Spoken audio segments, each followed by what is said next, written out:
नमो बम्बिये लिविये ब्राह्मी लिपि प्रशिक्षण में आप सभी का स्वागत है। जयकारा लगाएंगे गुरुदेव का। जय बोलो परम पूज्य 108 आचार्य गुरुवर सुनील सागर जी महाराज की जय। जय बोलो हरिका 105 सुधरमती माता जी वारिका 105 सुस्वरमती माता जी की जय। आज इस वीडियो में हम गिनती की एक प्रतियोगिता लेके आए हैं, किंतु उस प्रतियोगिता को करने से पहले हम चाहते हैं कि एक बार गिनती का रिवीजन आपको जरूर करा दे। तो आइए हम गिनती देखते हैं। ब्राह्मी में एक कैसे लिखते हैं। एक मतलब 1 आड़ी लाइन, 2 मतलब 2 आड़ी लाइन, 3 मतलब 3 आड़ी लाइन, 4 को हम इस तरीके से सिंबल से लिखते हैं, 5 ऐसे लिखा जाता है, 6 को हम ऐसे वाई के सिंबल से याद रखते हैं, 7 ऐसे लिखा जाता है, 8 ब्राह्मी में ऐसे लिखा जाता है, 9 को ऐसे लिखा जाता है, 10 अल्फा के सिंबल से याद रखते हैं। अब 10 तक आपने कर लिए। अब 11 मतलब इसको हम 2 तरीके से लिख सकते हैं। 11 मतलब 10 प्लस 1, तो आप अल्फा और 1 इस तरीके से भी 11 लिख सकते हैं।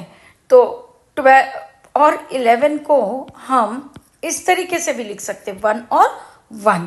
ठीक है, 12 को हम ऐसे लिख सकते हैं, 1 और 2, और तो अल्फा और 2 इस तरीके से भी हम 12 को लिख सकते हैं, 10 और 2। 13 में अल्फा और 3। अब 14 के लिए आपको क्या करना है, आपको 10 में 4 ऐड करना है। 10 मतलब ये अल्फा के सिंबल से, 4 मतलब ये, तो इस तरीके से ये 14 बन जाएगा। सिमिलरली आपको 15, 16, 17, 18 इसी तरीके से लिखते चले जाना है। अब आया 20। 20 को हम ब्राह्मी में इस तरीके के सिंबल से रिप्रेजेंट करते हैं। इसको आप मैथ्स में थीटा भी बोल सकते हैं, इस तरीके से आप याद कर सकते हैं। तो हमने 1 से लेके 20 तक की गिनती देखी। सिमिलरली हम 21 से लेके 30 तक की देखेंगे। तो अब 21 मतलब 20 प्लस 1, और 20 मतलब ये थीटा और इसमें 1। सिमिलरली आप 22 लिखने के लिए 2 जोड़ दीजिए, फिर 3, फिर 4, 5, 6, 7, 8, 9 तक। अब आपको याद रखना है 30। 30 मतलब ब्राह्मी में ये ऐसा सिंबल, ये 30 हो गया। सिमिलरली इसमें आप 1 लगा देंगे तो 31 बन जाएगा, 2 लगा देंगे 32 बन जाएगा। तो इस तरीके से आप 39 तक लिख सकते हैं। अब आया आपका 40। 40 मतलब आर ग्लास का सिंबल, जो आपको यहाँ चित्र में भी दिख रहा है। अब 40 के आगे 41, 42, 43 कैसे लिखेंगे, तो 40 का आर ग्लास का सिंबल आपने ले लिया, 40 का आपने आर 41 लिखना जैसे, तो ये आर ग्लास का सिंबल ले लिया और फिर इसमें 1 जोड़ दिया। ऐसे 2, 3, 4, 5, 6, 7 करते हुए आप 49 तक आ जाएंगे। फिर 50 आप ब्राह्मी में ऐसे लिखते हैं। ठीक है, आप थोड़ा इसमें कंफ्यूजन ना करिएगा, 30 और 50 में थोड़ा सिमिलर है। 30 ऐसे लिखा जाता है और 50 को हम ऐसे लिखते हैं। ठीक है, तो इस तरीके से 51, 52 तक लिख के आप 60 तक आ सकते हैं। 60 आपका ब्राह्मी का ऐसे लिखा जाता है, 6 ऐसे लिखा जाता है, और 60 में ये थोड़ा लंबा होता है, ये लाइन ऐसा। ठीक है, तो इसको आपको थोड़ा ध्यान रखना पड़ेगा, और आप प्रैक्टिस करते रहेंगे तो शायद आपको ध्यान में ही रहेगा। अब आगे 61, 62 कैसे लिखेंगे, तो 60 में आप 1, 2, 3, 4 इस तरीके से जोड़ते चले जाइए। आ गया 70। 70 मतलब ये 70 हो गया।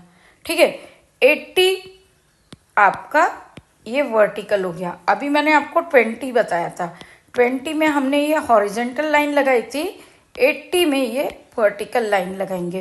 फिर 81, 82 इसी तरीके से लिखते चले जाएंगे। अब आया 90।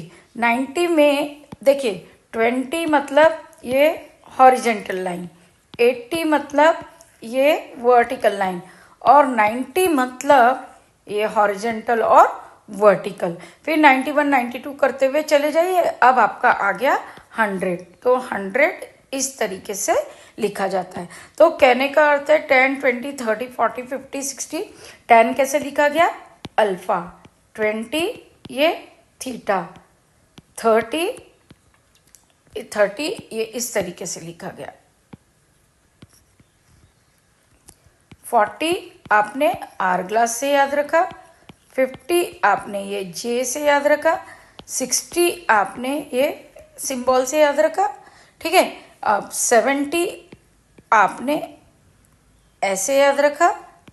80 आपने वर्टिकल लाइन से याद रख लिया। और 90 में हमने हॉरिजॉन्टल और वर्टिकल लाइन जोड़ दी। और 100 आपको ये यहाँ पे दिख रहा है। तो इस तरीके से 1 से लेकर 100 तक की गिनती हमने ब्राह्मी में देख ली। अब आगे दिए सभी चित्र को देख के 4 विकल्प में से एक सही विकल्प को चुनकर उत्तर बताना है। जैसे भगवान आदिनाथ जी के सर्वतोभद्र महल में 84 मंजिल थी, तो आपको ये 84 लिखना है। अब 84 कैसे लिखना है, यह आपको अभी हमने गिनती में लिखना बताया था, वह आपको देखना है और इसके आंसर भरने हैं। ठीक इसी तरह कलकत्ता शहर में एक सड़क का नाम 36 चौरंगी लेन है, तो आपको 36 का सही विकल्प 4 में से एक सही चुनना है। ठीक इसी तरीके से भरतामर जी स्तोत्र में 48 श्लोक है। इसकी एक है भगवान महावीर की दिव्य ध्वनि 66 दिन बाद खिली थी। तो यह क्वेश्चन में आपको ऑप्शन दिए, आपको इस तरीके से सिलेक्ट करना है और इस आंसरों को भरना है। तो उम्मीद करती हूँ कि आप अपना अभ्यास गिनती के वीडियो को देख के पुनः करेंगे और इस प्रश्नों का सही उत्तर देंगे। तो आइए इस प्रश्नों को सॉल्व करते हैं। सारे प्रश्न आपके सामने दिए हुए हैं। जैसे इसमें लिखा है भगवान ऋषभदेव के 100 पुत्र थे। तीर्थंकर नामक महान पुण्य प्रकृति के बंध में 16 भावनाएं होती हैं। तो इन गिनती की घड़ी लगाकर देखिए, क्या इन्हें आप 10 मिनट में लिख पाते हैं? ये नंबर्स आपके पास बहुत सारे दिए हुए हैं। 78, 87, 67, 45, 57, 37, 19, 69, 77, 23। तो इतने सारे नंबर दिए हुए हैं। आप इन्हें ब्राह्मी में लिख सकते हैं क्या 10 मिनट में, या आप अपना सेल्फ टेस्ट लेके देख सकते हैं। So thanks for watching religious यात्री। मिलते हैं अगले वीडियो में, तब तक के लिए जय जिनेंद्र।